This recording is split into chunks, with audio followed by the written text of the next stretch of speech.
Pessoal, 9h40, começando mais uma sala no nosso querido Congresso Soul. Primeiramente, quero agradecer a todos aí pela presença, pela participação. O Congresso já está passando aí de 12 horas, superando expectativas, e tem mais muita coisa para acontecer. Para quem ainda não me conhece, eu sou Felipe Moreira, sou psicólogo e hipnoterapeuta, membro e administrador da Soul Hipnose, e acho que das pessoas aqui que estão falando de hipnose, eu sou um dos mais focados na parte de hipnoterapia propriamente junto da psicologia. Não tô dizendo que os outros não a façam, mas o foco do meu trabalho sempre foi essa ponte. Sou psicólogo por formação, sou psicólogo de formação. Minha formação na hipnose foi praticamente ao mesmo tempo da faculdade. Conheci a hipnose ainda no terceiro ano da faculdade, junto ao núcleo de psicologia transpessoal. E na minha história profissional, a hipnose sempre esteve muito integrada, muito casada ali com a psicologia. E eu falo que a minha formação, ela é ao contrário de muita gente que a gente tem por aí, que a gente tem no grupo hoje em dia, que primeiro fez uma formação de hipnose para depois cair na área da clínica, na área da hipnoterapia. Eu fiz o contrário, eu comecei pela área da terapia, né? Então, esse desvencilhamento para mim foi muito tranquilo. Esse desvencilhamento para mim foi muito tranquilo. E no grupo da Soul, eu procuro levar um pouco dessa tranquilidade que eu tive na minha história com a hipnoterapia, né? Porque eu vejo muita dificuldade das pessoas que fazem cursos, fazem treinamentos, fazem imersões, mas se sentem perdidas. Não sabem por onde começar, não sabem muito sobre a própria hipnoterapia. Fizeram lá um cursinho de hipnose clínica, mas não tem um preparo de começar na área terapêutica. Bom, primeiro de tudo, esse preparo você não vai aprender num curso, não em um curso. Porque a terapia é uma formação constante, como várias pessoas já falaram aqui no congresso, né? Você se primeiro aprende a hipnose, para depois você se enveredar pelo campo da terapia. A não ser que você já venha de uma formação da área da saúde, seja psicólogo, seja terapeuta holístico, aí o caminho para a hipnoterapia vai ser um caminho natural até, né? Mas eu acho que o mercado hoje, ele está muito saturado de donos da verdade, né? De pessoas que trabalham de uma maneira e pregam, né, que aquela maneira é certa, que a maneira de fulano é a certa, o resto é errado. Primeiro, a hipnose é muito antiga, como a gente já sabe. Eu falo muito nas minhas lives, para quem não acompanha o meu canal, no YouTube, Felipe Moreira, psicólogo e hipnoterapeuta, ou Instagram, felipemoreira.psi. Eu faço lives todas as quartas de manhã falando dessa ponte da hipnoterapia com a psicologia, né? E uma das coisas que eu já falei várias vezes, né, é que a hipnose, ela vem caminhando junto com a humanidade desde que o homem é homem. Desde que ele aprendeu a conversar, desde que ele aprendeu a se comunicar, desde o tempo lá dos xamãs de antigamente, né, os primeiros curandeiros nas sociedades mais tribais. Porque a hipnose nada mais é do que uma transformação. Ela é uma comunicação entre aquele que busca o amparo e aquele que oferece o amparo. E a hipnose vem desse encontro. Hoje em dia a gente tem vários nomes, várias definições de hipnose. E se você perguntar para um neurocientista, ele vai te dar um. Se você perguntar para um psicólogo, ele vai te dar outra. Se você perguntar para um hipnoterapeuta, ele vai te dar outra. E se você perguntar para 100 hipnoterapeutas, você vai ter 100 respostas do que seria hipnose para eles. Então não dá para a gente perder tempo na hipnose, na hipnoterapia, falando do que é hipnose, tentando definir, né, dar um nome para isso. O melhor é aproveitar. Né? Que nem um grande amigo meu da Soul, um sábio, palhaço de latina, sempre fala, o negócio é aproveitar o passeio. Então é isso. Eu gosto de dizer para as pessoas que estão começando sempre, comece pelo começo, comece pelo fundamental. Quer trabalhar com hipnose? Aprenda hipnose. Quer trabalhar com a clínica? Você já aprendeu hipnose? Então vamos seguir a estrada e ver qual é o caminho que você vai fazer para chegar ali na hipnoterapia. E a proposta dessa minha sala, dessa minha palestra, é falar da hipnoterapia, especificamente, desse processo. Como é que ela funciona, como ela surgiu, né? A hipnose na sociedade já surgiu, como eu falei, há 4, 5 mil anos atrás, os primeiros registros aí que a gente tem conhecimento. Pode ser que seja mais antiga até, né, levando isso em conta. Mas os egípcios, lá no tempo dos faraós, já praticavam os templos de cura. E embora eles não usassem o nome hipnose, eles praticavam os estados hipnóticos. Eles faziam induções, né, a maior parte não verbal, colocando as pessoas em estado de relaxamento, em estágio do que hoje em dia se chama de pré-sono, né? E nesse estado as pessoas entravam em contato com os próprios conteúdos. Obviamente naquele tempo a superstição falava muito alto. Então mesmo os relatos médicos que a gente tem hoje em dia falando do Egito, eles são permeados de contextos religiosos. Por exemplo, os egípcios faziam receita médica, né? Os sacerdotes, eles recebiam o doente, faziam todo o tratamento e prescreviam, por escrito mesmo, muitas vezes, ou então verbal, porque naquele tempo nem todos sabiam ler, né? Um, era um privilégio de poucos, né? Mas a pessoa era instruída a seguir aquela prescrição ao mesmo tempo em que ela fazia recitações religiosas, em que ela fazia orações. Então ainda era uma coisa muito mesclada. Era um conhecimento técnico, mas mesclado com a superstição, com a religião. 1 milhão, não foi? Caraca. É assinatura.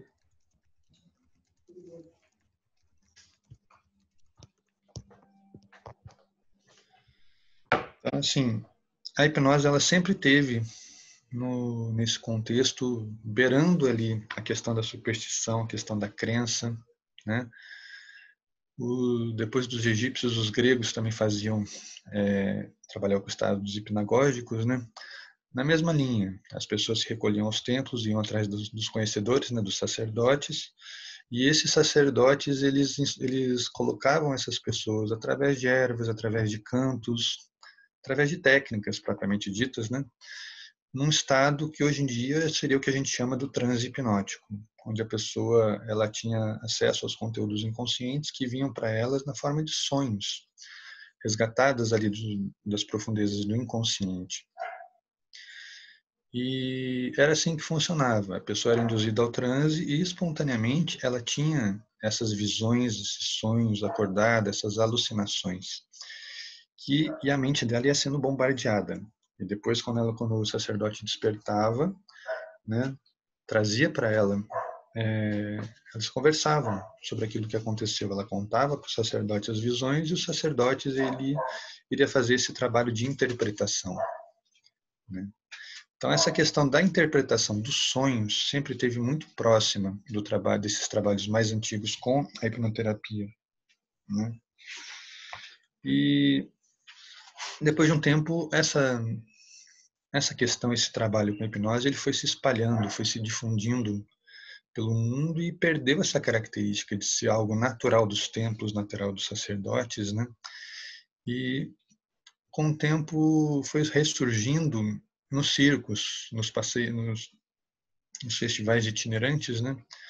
Ou com todo esse mistério aí daqueles curandeiros que viviam isolados, os eremitas, né? Que as pessoas iam até eles em busca desse conhecimento, em busca dessa cura, desse tratamento, em que muitas vezes a pessoa sofria de um mal, sofria de uma doença, lembrando que naquele tempo não existia psiquiatria, não existia saúde mental como a gente tem hoje em dia, você não tinha a quem recorrer, né? Então eles iam atrás desses sábios, desses curandeiros que ao longo da história sempre foram muito perseguidos, muitos taxados como bruxos, outros traçados como magos, né? Mas sempre teve um pouco dessa superstição. Por quê? Porque a hipnose nunca foi completamente definida, nunca houve um consenso. E tudo aquilo que é novo, tudo aquilo que é desconhecido para a gente, o que a gente faz? A gente tem medo, a gente evita. Só que aquelas pessoas que sofrem com as doenças, aquelas pessoas que sofrem com dor, sofrem de um mal que a medicina não consegue explicar, que os médicos, que os professores até então, né, não conseguiam resgatar com eles, não sabiam o que fazer. Então, assim, se ele não tinha nada a perder, vamos atrás desse curandeiro, vamos atrás dessa bruxa, em busca dessa cura. Bruxa, só para deixar claro, tá? E Então, assim, a melhora acontecia, o tratamento acontecia, mas ninguém conseguia explicar por que que dá certo. Por que que funciona, né? Qual é o segredo? Quem conhecia não ensinava e quem passava por isso também não sabia explicar e também não estava preocupado em entender, ele estava preocupado em melhorar da própria doença, da própria dor. E a gente chega ali, né, final do século XIX, né, final do século XVIII, começo do século XIX, quando Mesmer começa um pouco dos estudos dele com a questão do magnetismo, né, e resgatando esse conceito da indução,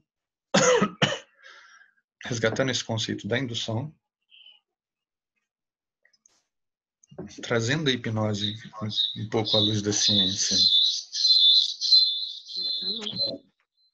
Oi? Trazendo a hipnose um pouco à luz da ciência. Então, assim, foi o primeiro passo para haver esse resgate da hipnose num contexto científico, num contexto de conhecimento, de estudos, né? E só que novamente ele acabou tendo muitos holofotes se voltaram contra ele, nem todos no sentido positivo, muitas pessoas por desconfiança. E Mesmer também foi criticado, também foi perseguido. Até hoje dizem que ele não tem o devido valor. Os estudos dele, os trabalhos dele foram meio que apagados dos meios acadêmicos por conta dessa superstição, né? E então ele tentou trazer a hipnose para o contexto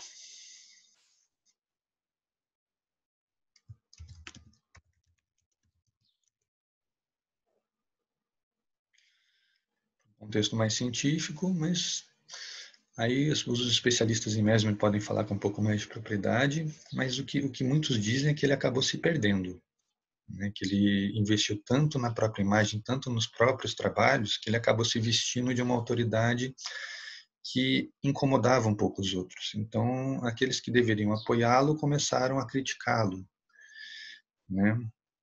Enfim, depois de Mesmer, nós chegamos ali aos contextos dos hospitais e nomes mais próximos da gente, nomes mais conhecidos, como, para quem nunca ouviu falar, Charcot, né? Nos hospitais da França, da época. Ele conheceu a hipnose através desses curandeiros, desses médicos que viviam afastados do meio acadêmico e trabalhavam com a hipnose, com a hipnoterapia. Era uma coisa mais velada, não era uma coisa como é hoje em dia, de você ter os especialistas mais acessíveis, né? Então, o que acontece? Charcot aprendeu a metodologia e quando ele voltou a trabalhar aos hospitais, ele passou a identificar sinais de transe, sinais de alterações mentais, características das pessoas no estado hipnagógico, nesse estado de pré-sono que eu falei lá atrás, né? E ele se especializou em encontrar as pessoas nesse estado e tirar as pessoas desse estado.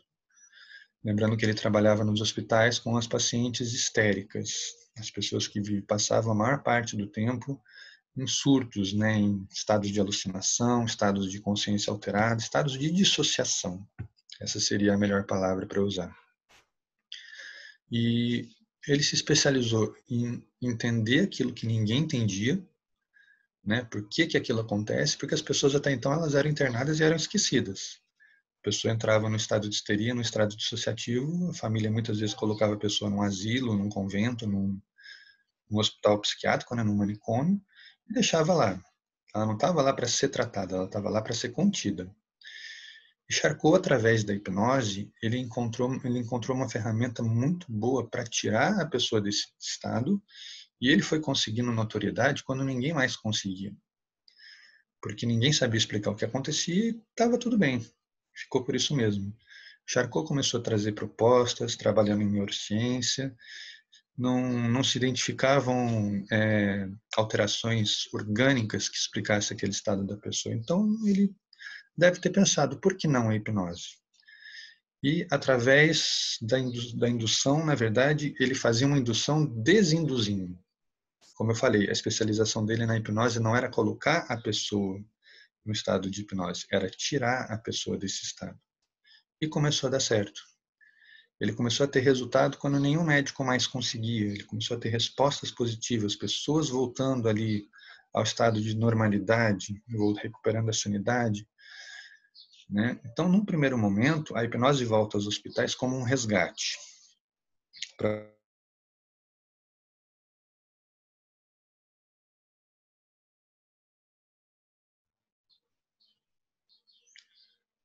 Eu perdi o áudio por algum momento aqui. Se eu me cortei fora de ordem, vocês me avisem, por favor. Estava falando aqui de Charcot.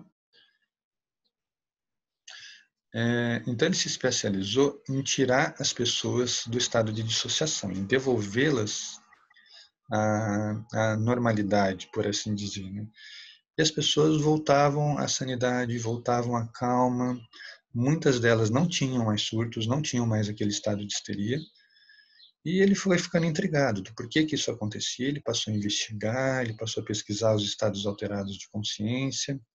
Charcot usava muito aromas, ele estudou muito a questão da aromaterapia, tanto que os materiais modernos mais completos que se tem sobre o assunto vieram dos diários dele, dos estudos dele. Ele estudou sons, ele usava gongos, ele usava sinos, ele usava luzes no hospital, tudo aquilo que pudesse remeter à colocação de uma pessoa ou ao resgate da pessoa de um estado alterado, ele foi a fundo, né?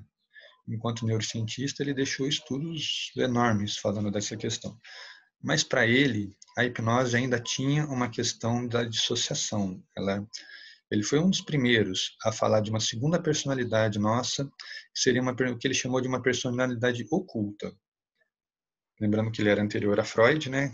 Freud foi o primeiro a falar do inconsciente. Charcot já falava de uma personalidade oculta, algo que acontecia dentro da nossa mente. Então, a hipnose, para ele, é como se ele encontrasse a pessoa nesse estado de dissociação e trouxesse ela de volta à realidade. Depois de Charcot, Charcot começou a falar dos estudos dele, né? E num congresso na França, ele foi procurado por ninguém menos do que Freud, interessado nesses estudos. Freud já estava ainda começando com as teorias dele, tentando galgar o caminho dele nos meios acadêmicos, falando da psicanálise. Mas ele precisava de embasamentos, ele precisava de metodologias. Então ele foi atrás de Charcot, aprendeu com Charcot a questão da hipnose, mas ele aprendeu também a questão da dissociação. Então Freud sempre encarou o estado de hipnose como uma dissociação da mente. E tinha na ferramenta uma forma de você levar a pessoa àquele estado para poder trazê-la de volta de uma forma mais equilibrada, né? E como é que ele fazia isso? Da mesma forma como Charcot. Ele buscava os sinais do que ele chamou de sonambulismo, ele buscava os sinais das personalidades alteradas, o que hoje em dia a gente chama como sintomatologia do transe, né? E como Charcot, ele passou a identificar esses sinais. Ele percebia que as pessoas mais doentes, no começo as histéricas, depois os pacientes no consultório dele, que tinham mais necessidades, vinham para ele já nesse estado. E ele usava a hipnose para fazer esse resgate. Só que ao contrário de Charcot, que só usava para o resgate, primeiramente Freud e Breuer se associaram. Breuer foi outros dos pais da psicanálise, né? Mas Breuer seguiu um caminho um pouco diferente de Freud. Não vou entrar nessa questão aqui agora, tá? Breuer aprendeu a usar o estado de hipnose para investigar. Charcot tirava a pessoa do transe. Freud aprendeu a colocar a pessoa no estado de transe para poder tirar, como Charcot fazia, de uma forma saudável. Breuer foi além.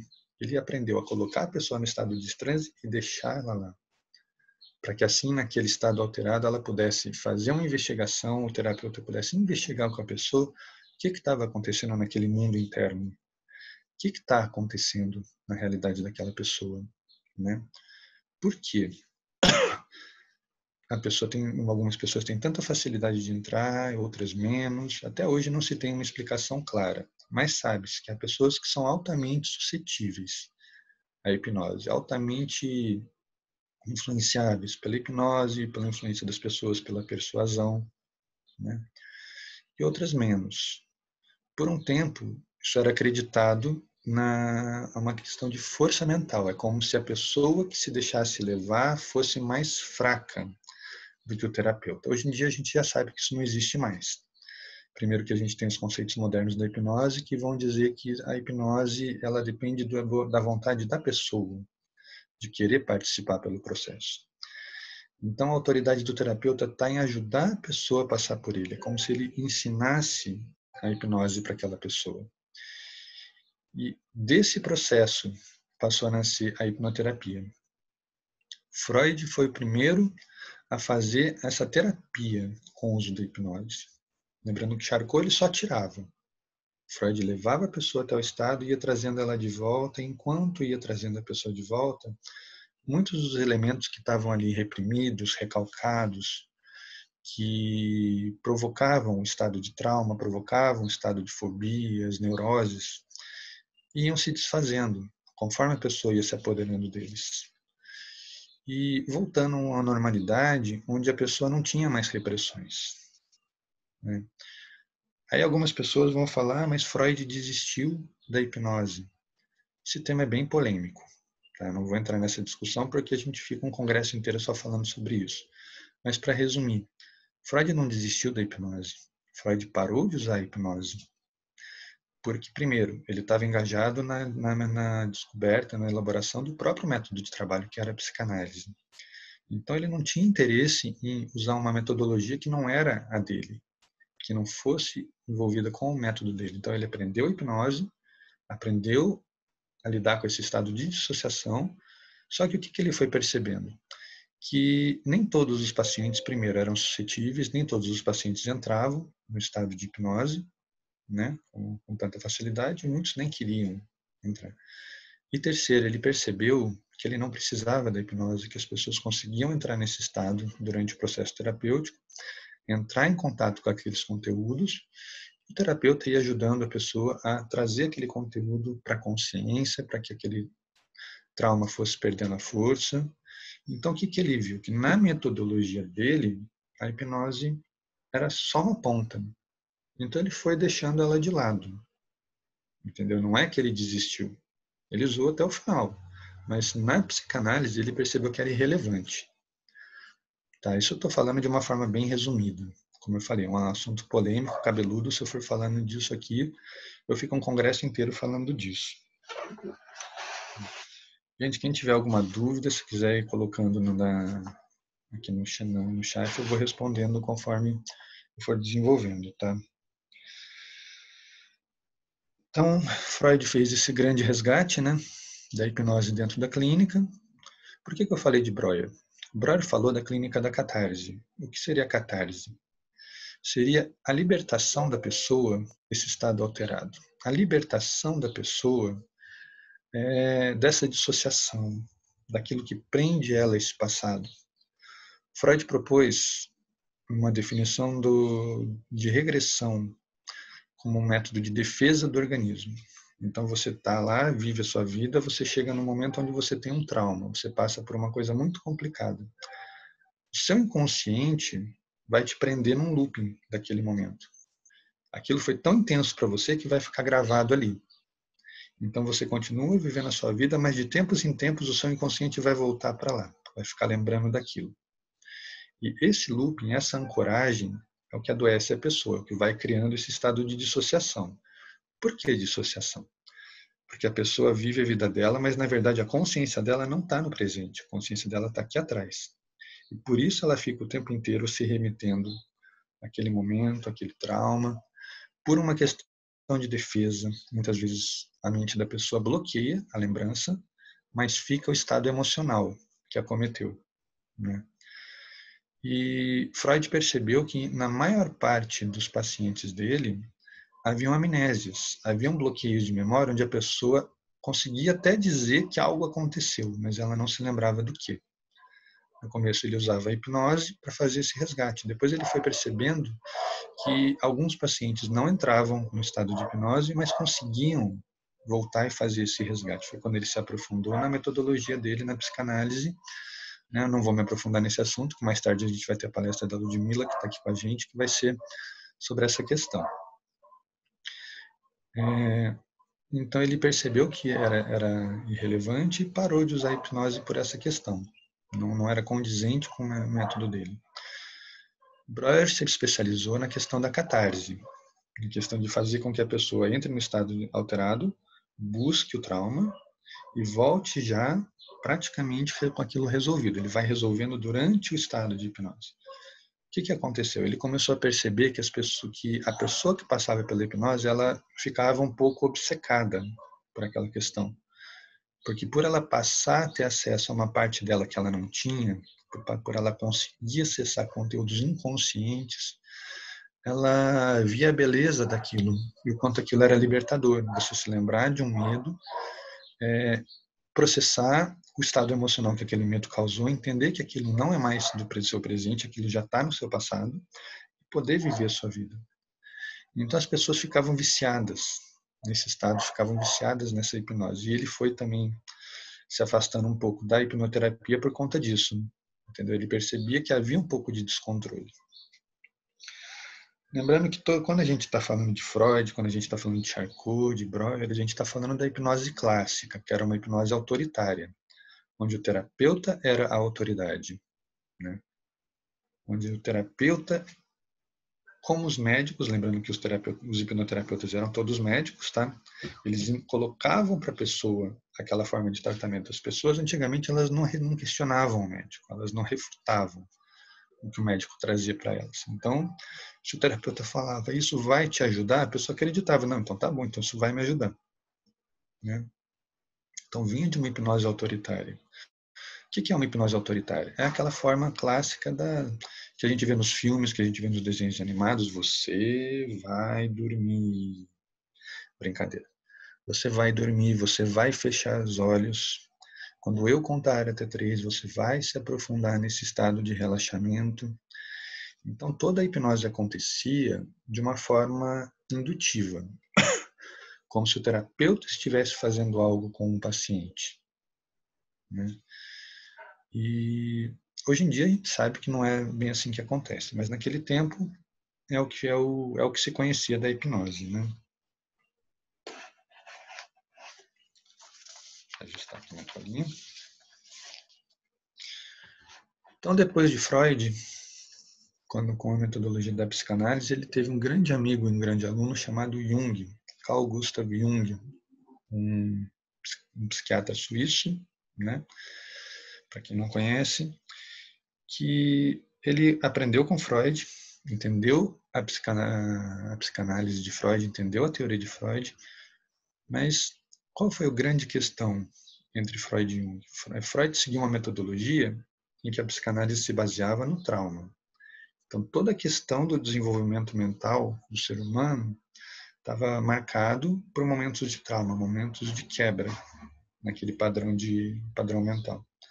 O que Jung entendeu? Que era ao contrário, tá? Que o ser humano não passava por quebras, ele tinha interrupções na vida dele causadas pelos traumas, causadas pelos medos, mas que o objetivo da mente humana é integrar isso. O objetivo natural do processo do ser humano é integrar os medos, integrar os traumas,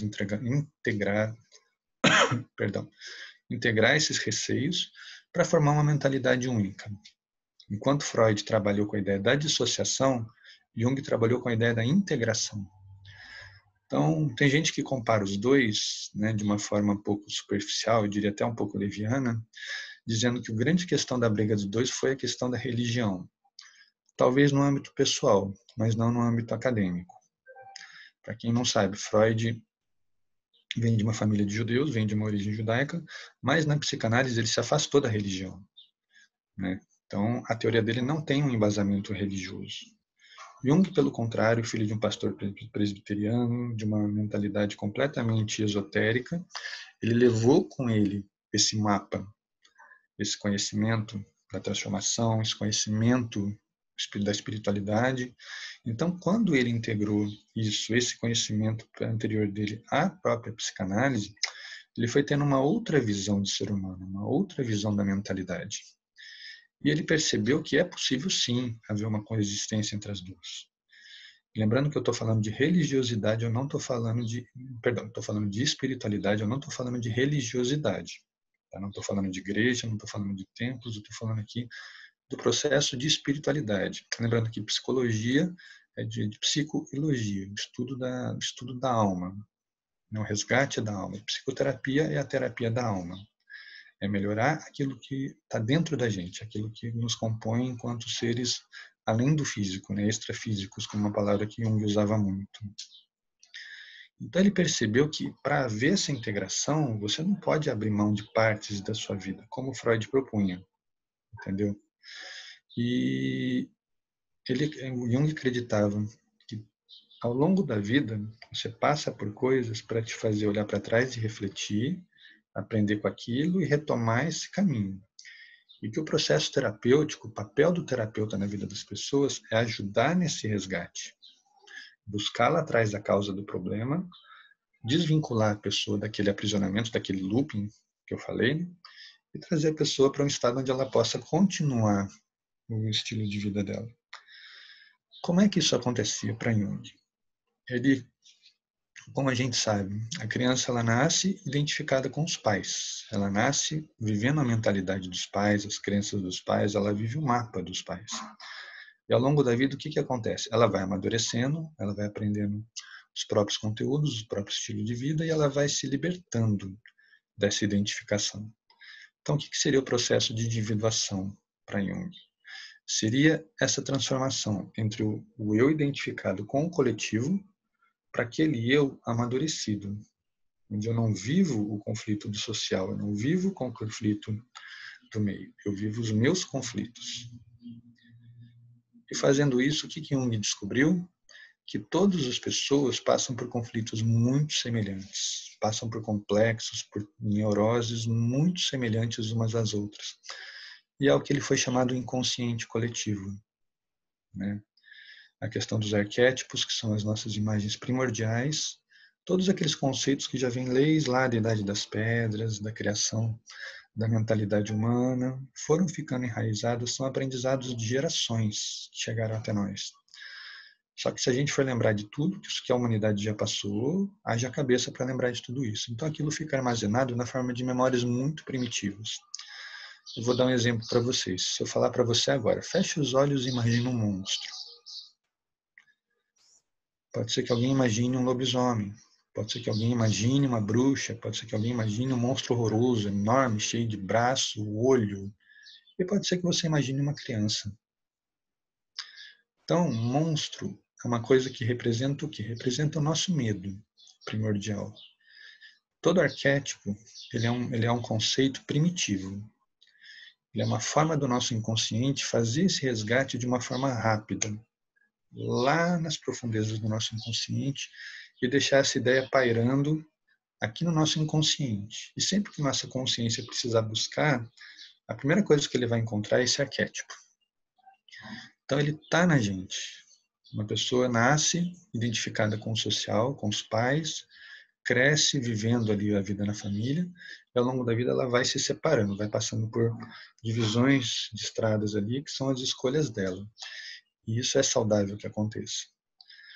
A criança, ela vive os arquétipos com muita intensidade, até que ela adquira maturidade para trazer esses arquétipos para ela, para deixar a marquinha dela naquele conflito. E possa transformar aquele conceito que era universal. Aquilo vai passar a ser uma coisa dela. Entendeu? E como é que esses arquétipos se manifestam na nossa mentalidade? Através dos sonhos, através das ilusões, através das alucinações. Como disse Breuer, como disse Freud, como dizia Charcot, quando você vai vivendo conflitos na sua vida, né, você fica sem uma referência, você se perde quanto a poder melhorar, quanto a poder voltar para a estrada normal. Você escorregou, saiu do caminho, tem que voltar. Você precisa de uma referência para isso, e os arquétipos são a primeira referência que a mente vai buscar. Às vezes a gente vive conflitos muito intensos, como no caso de traumas, né? Traumas, violências, acidentes, coisas que causam uma ruptura naquela linearidade da nossa personalidade. Né? Uma coisa muito grave aconteceu que mudou a gente dali para sempre. A gente vai colocar um arquétipo ali no meio para ajudar a gente a resolver aquela questão. Enquanto aquele arquétipo estiver ali agindo, lembrando que daquele ponto em diante a gente fica preso num looping, a gente vai ter sonhos que vão levar a gente para lá, e esses sonhos são os arquétipos nos avisando que tem algo ali para ser levado a sério, tem algo ali para acontecer. E enquanto a gente não olhar para esse arquétipo e entender o que ele quer dizer para a gente não vai se livrar dele. Então, assim, enquanto Freud falava de bloqueios, Jung falava de imagens. Essa foi uma das grandes divisores de águas entre eles. Que Freud falava que o trauma a gente não consegue lembrar, e Jung falava que a gente lembra sim, através dessas imagens. Então, quando a gente fala de sonhos, a grande diferença entre Jung e Freud. Freud, como eu falei, ele falava dos bloqueios. Então, para ele, Freud, sonhos eram uma manifestação de uma repressão. Você vivia algo no seu dia a dia, seja um trauma, seja um tabu, alguma coisa que você encarasse como sendo negativa, a sua consciência, o seu inconsciente bloqueava aquilo para que não chegasse na sua consciência. E esse esforço é muito grande, esse bloqueio. Então, o que são os sonhos? É quando um conteúdo escapa aqui pelo meio, passa pelas defesas do inconsciente e chega na consciência. Então, os sonhos para Freud são indícios que vão levar ele até o ponto da neurose, até o ponto onde houve bloqueio. E é assim que a psicanálise, lembrando que eu estou sendo bem simplista, tá? É assim que a psicanálise usa os sonhos para fazer esse resgate. Para Jung, os sonhos são uma comunicação. Lembrando que lá atrás no bloqueio ficou um arquétipo, vamos dizer, responsável por lidar com aquele conteúdo, ele vai estar sempre jogando imagens para a gente, para fazer a gente olhar para trás e entender aquilo até que ele não seja mais necessário. Até que aquele arquétipo perca o valor e a gente possa lidar com aquele conteúdo de uma forma madura, de uma forma mais adaptada. Então, enquanto Freud falava de um bloqueio, Jung falava de uma comunicação. Outro diferencial entre os dois. Tá bom?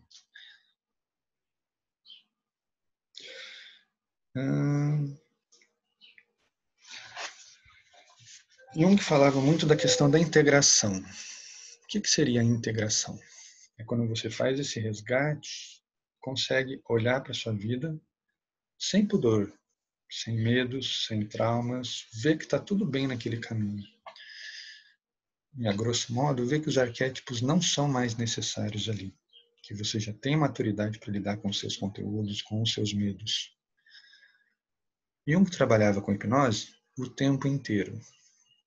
Jung gostava da hipnose? Na terapia, não. Eu vou explicar por quê. Para Jung, o processo de terapia, o processo de amadurecimento é um processo de voltar para trás e integrar todos os seus conteúdos e chegar ao momento presente com liberdade para você poder continuar no seu caminho. E ele dizia que a hipnose é um atalho. Ela facilita o seu regresso àqueles momentos, facilita a sua conscientização e facilita a sua retomada de uma vida saudável, de uma vida mental e emocional mais saudável. Porém, como você não passou pelo processo de individuação, aquilo pode te dar problemas lá na frente, porque aquilo vai se repetir. Como você não aprendeu a olhar para trás e integrar aquilo, cada vez que você tiver um conflito, a sua mente vai precisar de um novo processo, de uma nova intervenção, porque você não aprendeu a fazer esse resgate. Então você vive um problema, coloca ali um arquétipo para te ajudar. Segue adiante, aquele arquétipo vai estar sempre te chamando para prestar atenção, como se fosse um lembrete, como se fosse uma setinha. Ó, tem alguma coisa aqui que você tem que prestar atenção. Tá? A hipnose vai fazer isso por você. Você não vai precisar se preocupar. Então, por isso que Jung falava que a hipnose é um atalho. Um atalho no processo de individuação. Mas cria uma certa dependência. Lembrando lá atrás de Breuer, que também chegou no ponto das obsessões, das pessoas que se tornavam dependentes do terapeuta, lembra? Jung tratou da mesma questão. Óbvio, com uma outra leitura. Mas ele percebeu que a pessoa ela fica acomodada, já que ela não precisa viver o conflito, que a hipnose pode fazer isso por ela.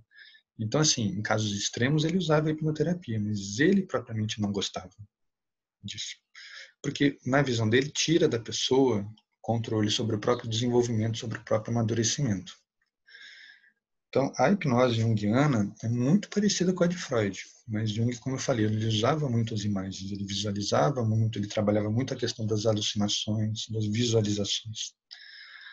Estou vendo que alguém perguntou aqui sobre auto-hipnose para dor.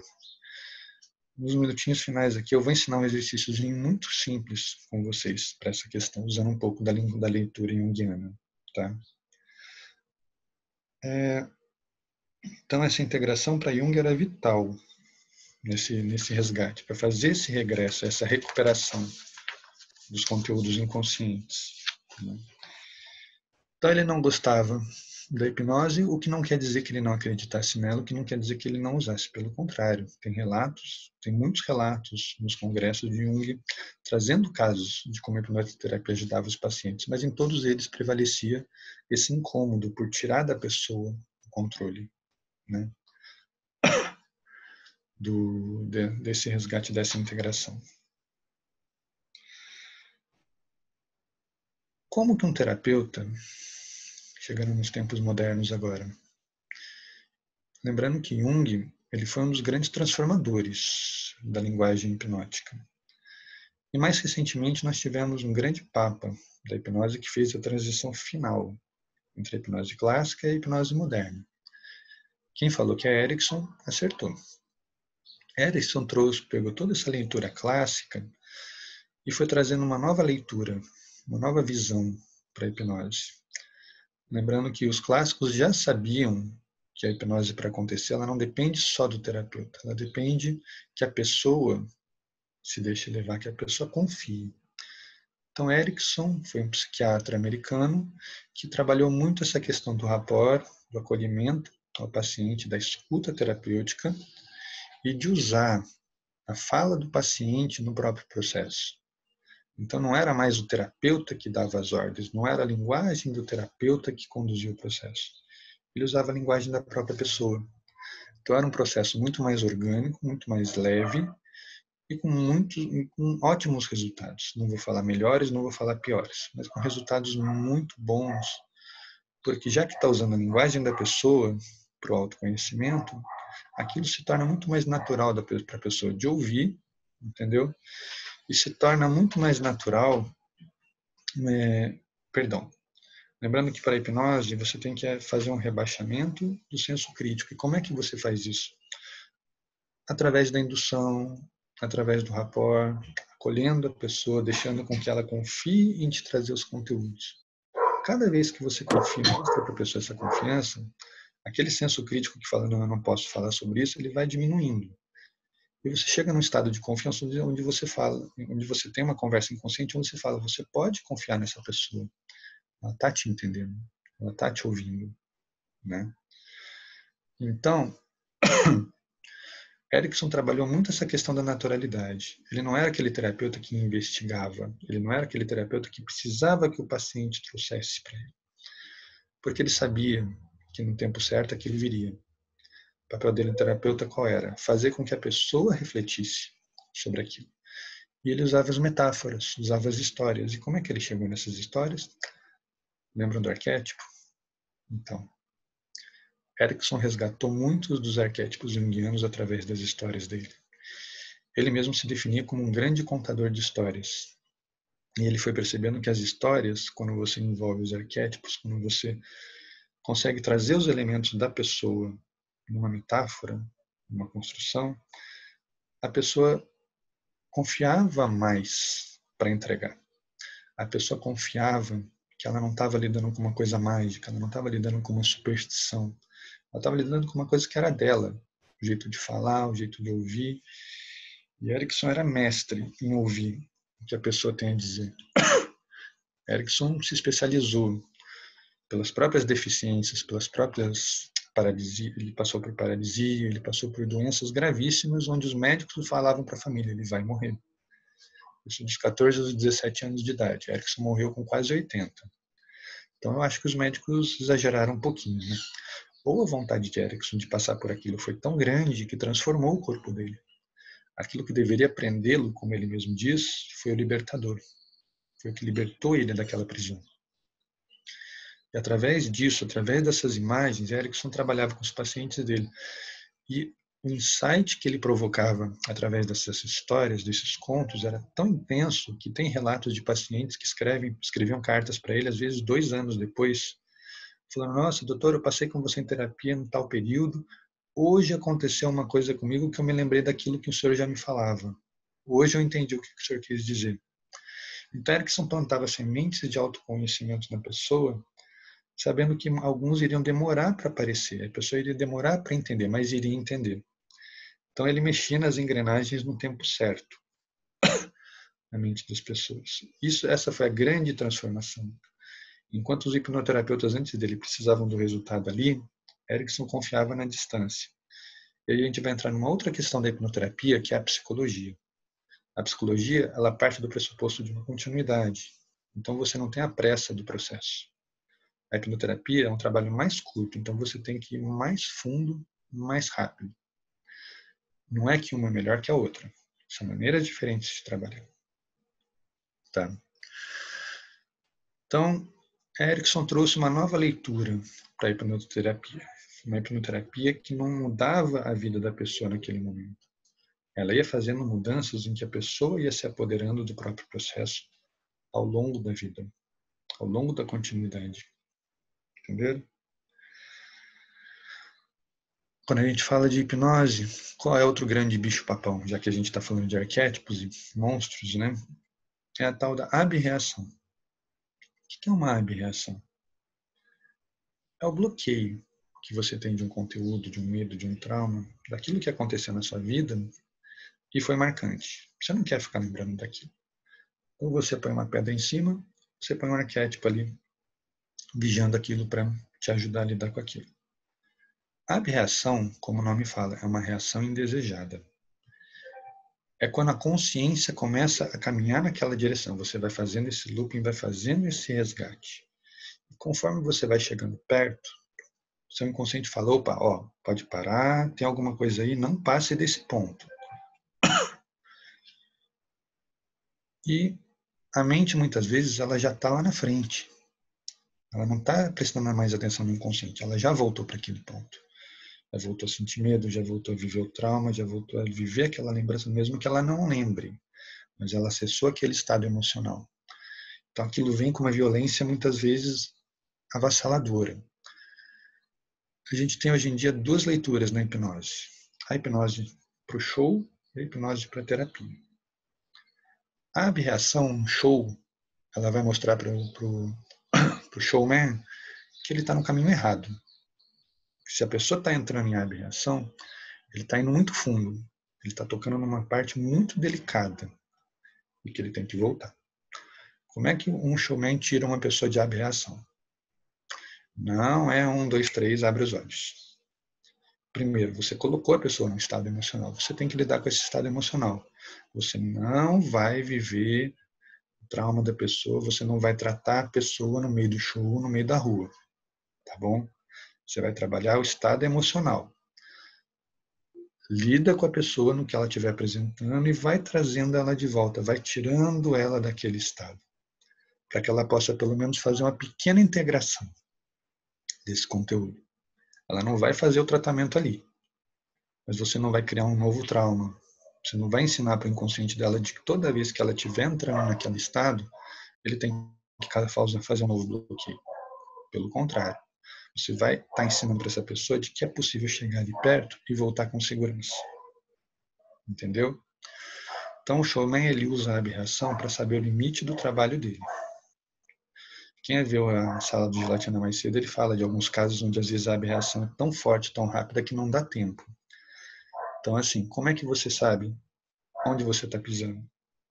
Na clínica você tem a anamnese, onde você vai levantar o histórico da pessoa, quais são os medos, quais são as dúvidas, e você vai trabalhar as suas questões nesse sentido.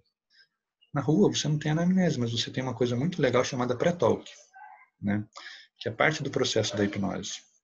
É você apresentar a hipnose para a pessoa e colher dela as informações que vão te dar segurança para esse trabalho. Entendeu? Como é que você faz esse resgate? Cada um tem o seu pré-talk. Primeiro, pré-talk aula é muito chato. Vou falar de hipnose. A pessoa começa a dar uma aula de hipnose. Não é para isso que a pessoa está lá. A pessoa está lá para se divertir, está lá para passar pela hipnose. Depois, se ela quiser entender, ela vai atrás de vídeo no YouTube, vai comprar livro, aí é com ela. Mas ela está ali para se divertir. Então, o que você, hipnotista, tem que entender nessa hora? Qual é o objetivo da pessoa? Se divertir. Como é que você vai fazer isso? Alguém se diverte sentindo medo? Não. Então você tem que descobrir se a pessoa tem medo de alguma coisa.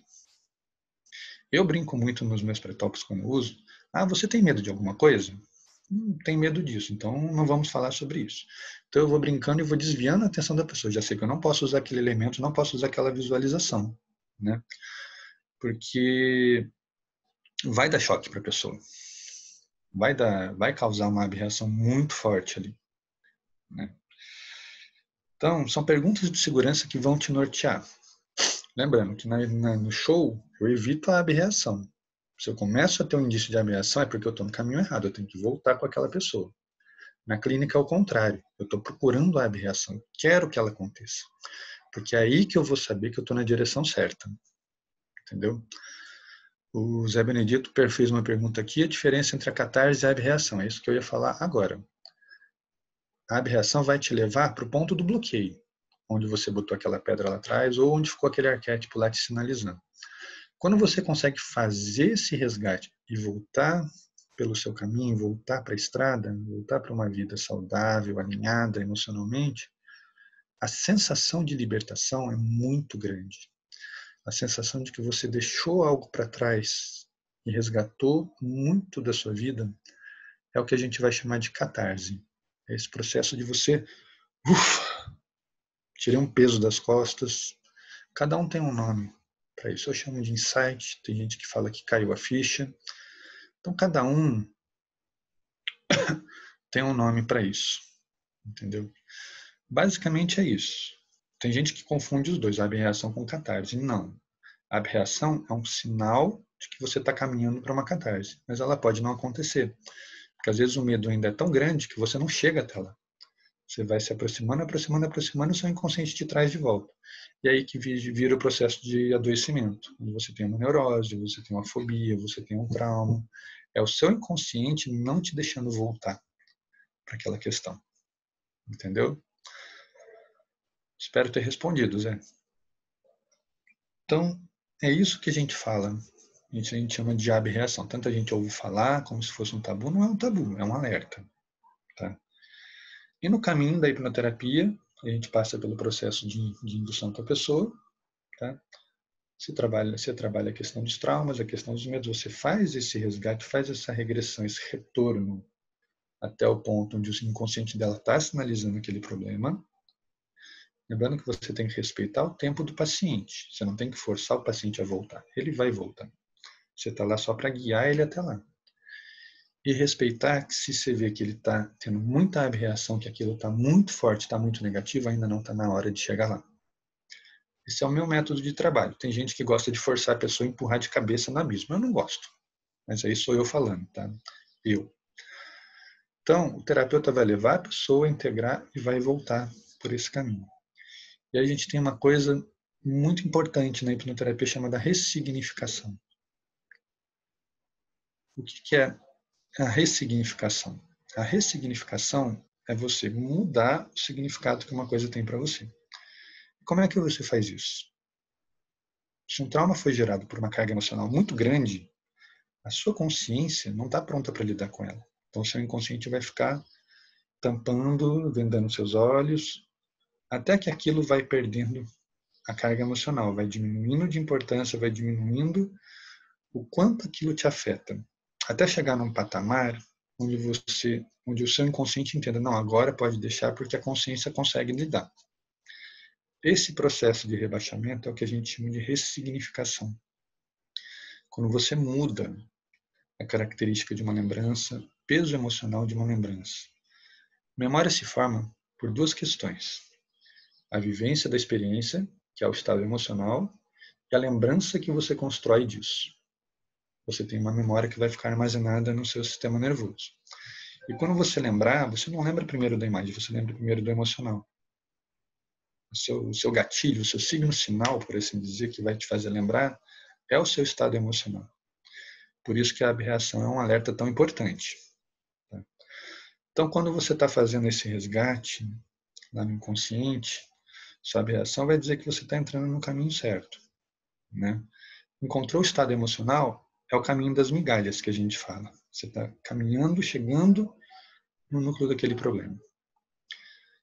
Chega um ponto onde você começa a sentir medo, sentir angústia, sentir ansiedade. Não, eu não estou pronto para isso. E o terapeuta está lá falando, não, eu estou aqui com você, pode ir, confia que a gente vai fazer isso junto. E quando isso acontece, o medo vai diminuindo, o estado emocional negativo vai perdendo força, a sua confiança vai aumentando, e esse estado aqui se aprofunda de uma maneira onde você consegue entrar naquele lugar escuro, naquele lugar que até então dava medo, com muito mais confiança, porque aquilo não é mais negativo para você. E aí o que aconteceu? A lembrança não mudou. O que mudou foi o seu estado mental. Foi a carga emocional daquela lembrança, permitindo que aquela memória fosse acessada por você. E aí você ressignificou aquele trauma, aquele medo, aquele bloqueio. Entendeu? Esse processo de rebaixamento vai acontecer quando você vai fazendo pequenas mudanças no inconsciente. No processo de regressão, você pode usar a própria indução. Então a pessoa está te trazendo uma lembrança, uma memória, você vai fazendo o quê? O terapeuta vai fazendo pequenos ajustes naquela lembrança. Então eu estava andando por um caminho, tropecei numa pedra, levei um susto, me machuquei. Ah, mas você se machucou por quê? Porque eu levei um susto. Mas você então não estava atento ao caminho. Você não viu aquela pedra? Não, não vi. Então será que se você voltasse naquele momento, você estaria mais atento? Conseguiria perceber aquela pedra com mais facilidade? Provavelmente sim. Então vamos imaginar de volta aquele caminho. E quando eu estou fazendo isso, o inconsciente da pessoa já está fazendo aquele caminho. Então ela já sabe que existe uma pedra ali, ela já entendeu que ela tem esse controle. Então não vai levar o susto e não vai se machucar. Estou usando o elemento da pedra, mas vale para qualquer tipo de lembrança. Tá? Acompanhe minhas lives aí que eu dou vários exemplos dessas mudanças de memória aí. Então eu vou devolvendo a pessoa ao controle do inconsciente dela, ao controle desse estado emocional. E aí ela vai confiando, vai diminuindo o medo, vai diminuindo a incerteza. O pré-talk é uma forma de ressignificação também. A pessoa que busca a hipnose, ela tem um preconceito. Ela já leu, ela já estudou, já procurou já procurou saber, né, sobre aquela questão. Então ela já que formou uma série de crenças sobre a hipnose. E o pré-talk, como a pessoa está ensinando a pessoa uma forma de hipnose que muitas vezes ela nem imaginava, ela já está fazendo esse rebaixamento, ela já está tirando essa expectativa, essa carga emocional que funcionava como uma dificuldade. Naturalmente, o inconsciente da pessoa vai ficar mais acessível. Tá? Lembrando que na clínica a gente não usa pré-talk, uma outra metodologia. No show você vai usar o pré-talk para preparar o palco. Na clínica você vai usar a anamnese para conhecer aquele paciente, o histórico dele e qual é o seu objetivo enquanto terapeuta. Essa é a grande diferença dos shows para a clínica. Tá?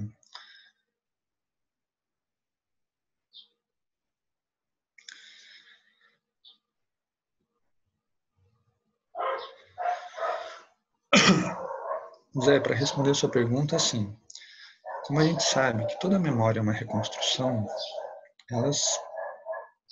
Gente, como é que eu estou de tempo? Eu estou perdido, vocês me sinalizem, tá? Toda memória é uma reconstrução, não importa para a clínica se uma memória é real ou não. Não importa que ela é real, obrigado, Lu. Não importa que ela é real para a pessoa. Então, se ela formou aquela lembrança, ela tem aquilo como verdadeiro. É isso que me importa. Fiz a regressão. Estou fazendo um processo de regressão. A pessoa está entrando num estado emocional muito pesado, muito difícil, né? O que acontece? Ela começa a falar para ela mesma, eu preciso lembrar para eu sair logo daqui, eu preciso lembrar para eu sair logo daqui, eu preciso lembrar para eu sair logo daqui. Então, muitas vezes você cria uma expectativa e o inconsciente pega a primeira imagem que encontrar e pum, está aqui sua resposta, agora pode ir embora. Quem faz isso? É o arquétipo. Entendeu por que não faz diferença, Zé? Entendeu por que você não faz diferença se uma memória é real ou não é real? Tudo vem do inconsciente. Então, se o inconsciente deu, mesmo que seja uma falsa memória, eu vou trabalhar com ela. Vou transformar, fazer esse resgate. Tem um jeito muito fácil de você saber. Se numa outra sessão você fizer a mesma regressão e levar a pessoa para o mesmo ponto, se uma memória é verdadeira, ela vai estar sempre lá, você concorda? E se uma memória for falsa, ela vai estar sempre lá.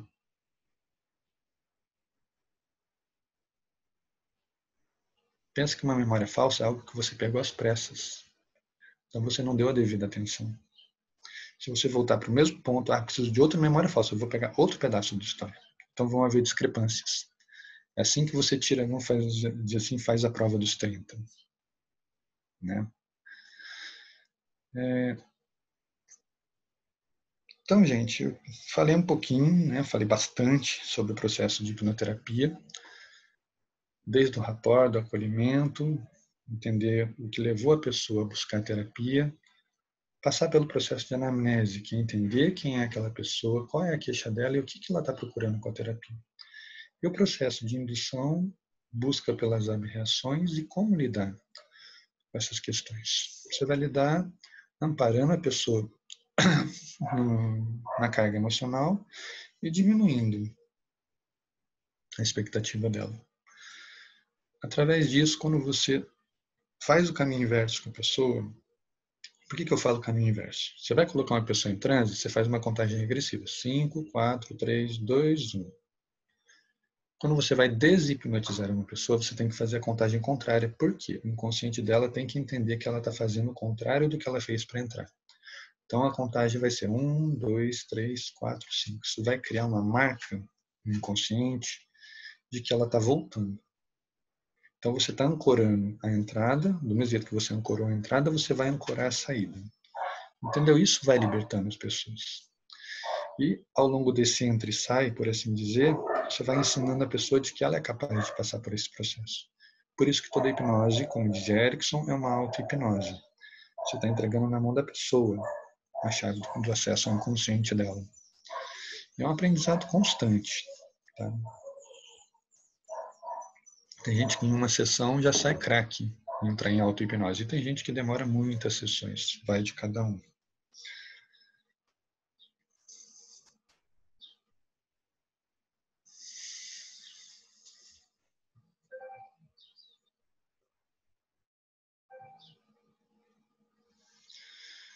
Gente, alguém tem alguma questão? Alguém tem alguma dúvida?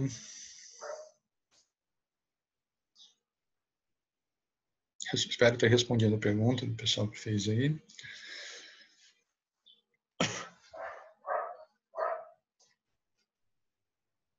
Uma coisa que é muito importante quando a gente vai falar na indução, como eu falei, são as perguntas de segurança. Então, na clínica, a anamnese, ela te diz que aquela pessoa quer. E aí você tem duas formas de você lidar.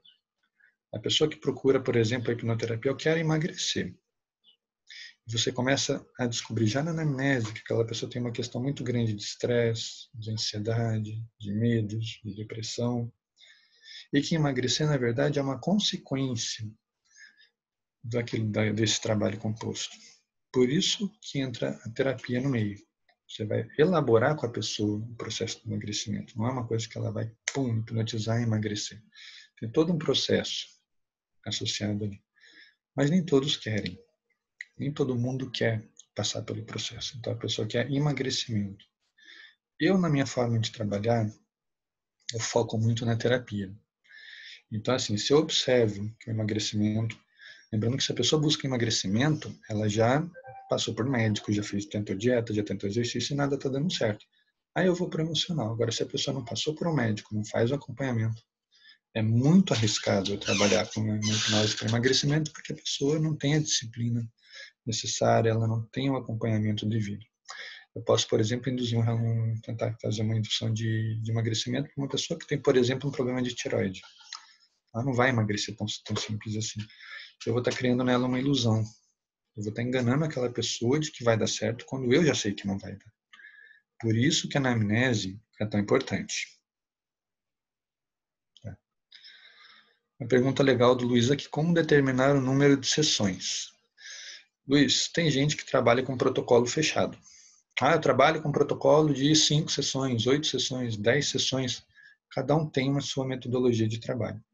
Eu, como foco do meu trabalho é a psicologia, eu não tenho esse limitador de quantas sessões eu preciso. Até mesmo porque eu não sei. Como eu falei, eu já trabalhei numa metodologia fechada, trabalhava com 7 sessões. Na quarta eu resolvi o problema da pessoa, na terceira, na quarta. O que eu ia fazer com as outras 3? Eu ia ficar enrolando a pessoa. Então, assim, eu estabeleço com a pessoa qual é o objetivo. Esse, então a gente vai trabalhar essa questão. Seja quantas sessões forem. Tá? A pessoa que busca um psicólogo, ela sabe que é um trabalho continuado, e eu explico isso no começo. Tem uma continuidade. Tem um processo ali. Não vai ser simplesmente papum. Tá? Não é a forma como eu trabalho. Tem algumas pessoas que trabalham com essa metodologia de uma sessão. Vou respeitar, cada um tem o seu método de trabalho. Não existe certo, não existe errado, tá bom? Só para deixar claro aqui. Mas não é o meu método de trabalho.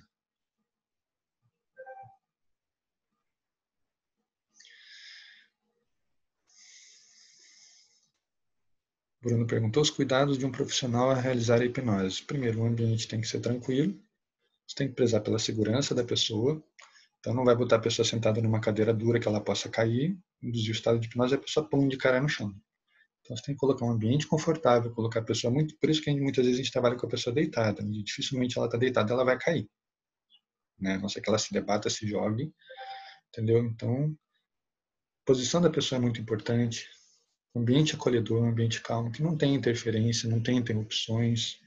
Já tive que desmarcar a sessão, por exemplo, porque o vizinho começou a fazer reforma. Principalmente nesse período que eu estou atendendo online. Imagina você está lá no meio de uma indução, vamos relaxar, respirar fundo, começa lá, acabou. Então, assim, você tem que tomar muito esse cuidado.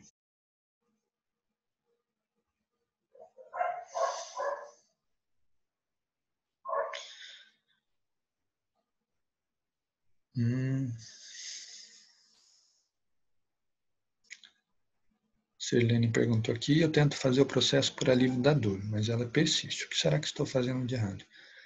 Sirlene, trabalhar com a dor é muito complicado pelo seguinte. Você já foi no médico? Já investigou o corpo? Se houver uma questão que cause essa dor, ela sempre vai estar ali. A sua dor nunca vai cair para zero. Uma escala de 0 a 10, imagine que a sua dor, você vai situar ela num ponto ali. E você vai aos pouquinhos, fazendo pequenos exercícios de respiração. Eu vou ensinar um agora. Onde você vai rebaixando. Vamos lá, colocou sua dor no 8. Fez o exercício, caiu para um 7. Fez um pouco mais, caiu para um 6. Você não vai levar a pessoa ao máximo que ela consegue logo de cara. Você vai reduzindo. E essas pequenas vitórias da pessoa, esses pequenos alívios na dor, vão ensinando para o inconsciente dela que ela consegue lidar com aquilo. Então, vou fazer um convite a vocês. Respirem fundo. Quem quiser pode fechar os olhos. E aquelas pessoas que querem trabalhar a questão da dor,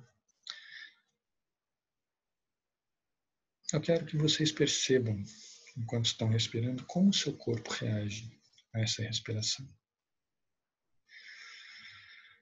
Se é uma respiração leve, se é uma respiração pesada, se é uma respiração sofrida de um corpo que está sentindo muita dor. Respirem de leve, sintam essa respiração, deixe o corpo dizer para vocês o que está acontecendo.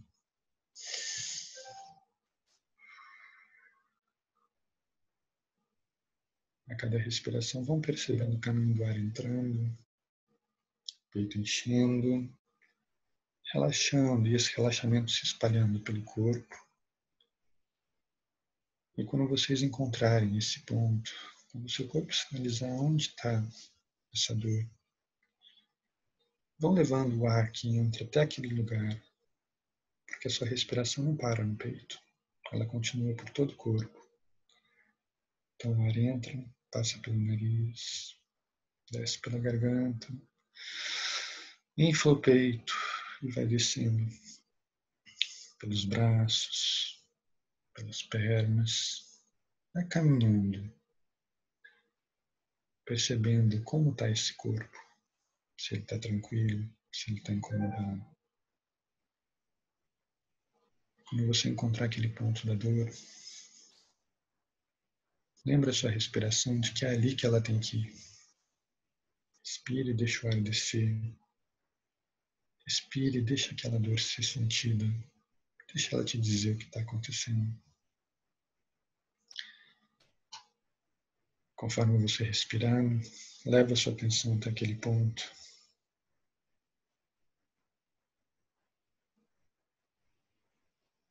A cada vez que você expirar, você vai recolhendo aquele ar de volta naquele lugar, voltando pelo corpo, voltando pelo peito.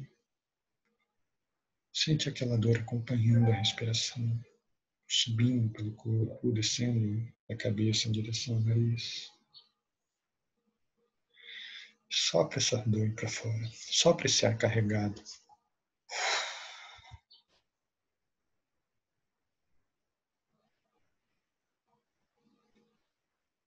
Você percebe que a próxima inspiração ela vem mais leve, o corpo fica mais tranquilo. Você já sabe o caminho do ar, ele já sabe para onde deve ir. Respira fundo, deixa o ar descer até aquele mesmo ponto. Deixa o ar descer, recolhe aquela tensão, recolhe aquele incômodo.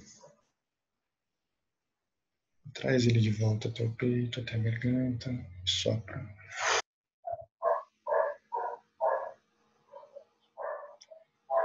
A cada respiração, a cada sopro, essa dor vai diminuindo, porque ela está encontrando o caminho dela através do ar para se manifestar. Seu corpo já entendeu que tem alguma coisa ali para ser notada. Você não precisa ficar lembrando dela. Respira, deixa ela sair.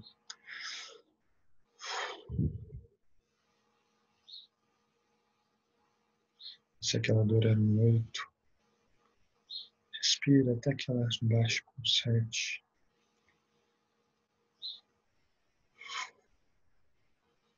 Vai diminuindo para um 6.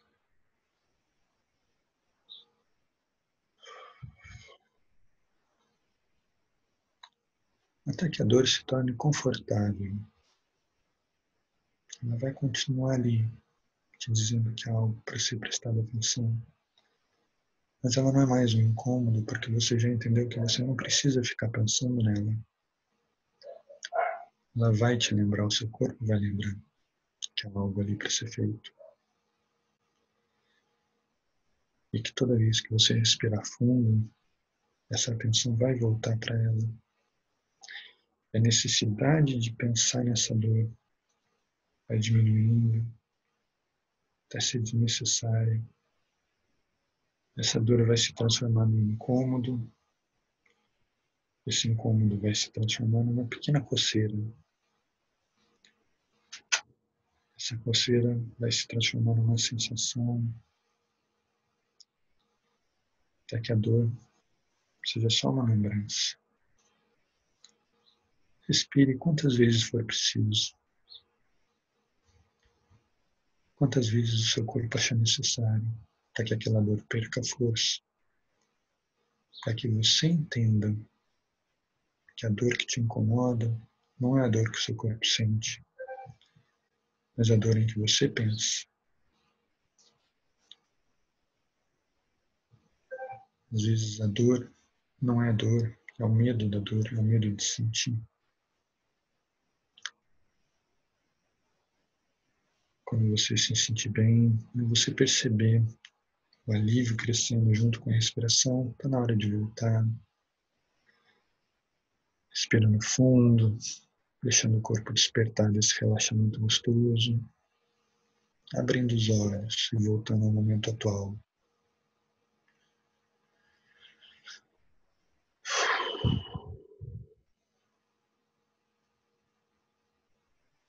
Como é sentir menos dor? Ou não prestar atenção em tanta dor?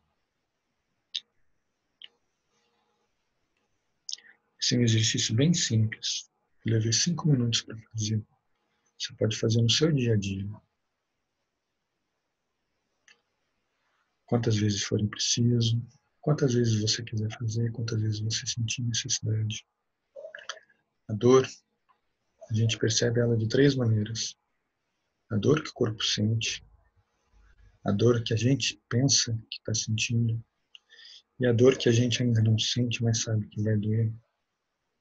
Então, quem tem dor no mesmo lugar está sempre pensando que pode vir a dor a qualquer momento. Isso prende a gente num ciclo de ficar causando essa sensação de dor, quando na verdade ela nem existe, nem aconteceu ainda. Eu estou andando por um caminho e começo a sentir dor no joelho porque lá na frente eu vou tropeçar numa pedra e vou cair. Não é assim que acontece.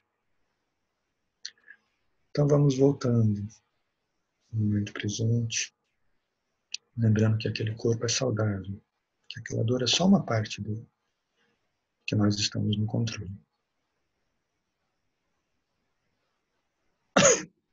Nós temos ainda alguns minutinhos, se alguém quiser fazer alguma pergunta, se alguém quiser comentar como foi. Espero que vocês tenham gostado desse exercício.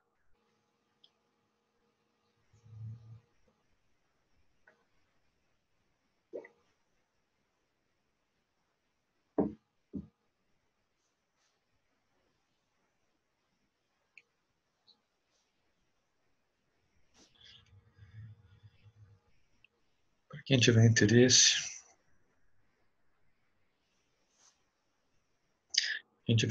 nas minhas lives no Instagram, eu estou sempre ensinando esses exercícios, esses relaxamentos. E eu estou terminando de formalizar um curso, vou estar abrindo as inscrições a partir de quarta-feira, curso online, de hipnoterapia. Para quem não conhece nada de hipnose, quem entrar nesse meio, para quem já trabalha com terapia e quer se aprofundar, quer se especializar. Então, quem ainda não me segue no Instagram, felipemoreira.psi, eu estou sempre ensinando esses exercícios e a partir de quarta-feira eu vou falar do curso propriamente dito, vou apresentar melhor a ementa, falar o que vocês podem esperar. Eu quero que vocês me acompanhem. Fiquem de olho nas mídias aí que vocês vão ouvir falar desse curso ainda. Você terapeuta que quer se aprofundar nessa área, você curioso que quer conhecer, vai ser um prazer ter vocês nessa jornada com a gente, tá? E quero agradecer o pessoal da Soul pelo convite, quero agradecer vocês que estão aqui com a gente participando, domingo de manhã, é um prazer poder ensinar, poder falar de hipnose, de hipnoterapia.